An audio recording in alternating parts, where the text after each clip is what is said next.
Did Shana spend less than $48 on 3 books? Okay, well, statement 1 tells me that the most expensive book was less than 17. I'm thinking, well, what if they're all $16.99 each? That would be more than $48.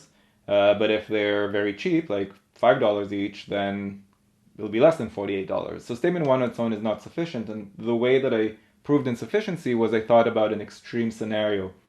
I know the most expensive one is less than 17, so at the extreme it would be $16.99, and no one told me that the prices of the books were all different. So they could all be $16.99, and that was the way to get a scenario where Shana spent more than $48.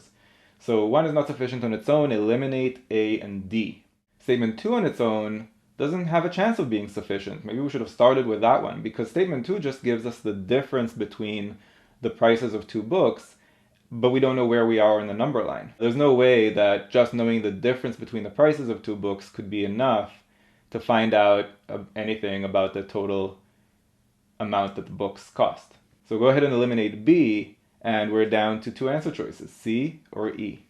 Now when we combine these statements, even if we take the most expensive book to be $16.99 at that extreme scenario, and then the second most expensive book also at $16.99, then the cheapest book would be $13.99, because statement 2 tells us that it's 3 below the second most expensive book.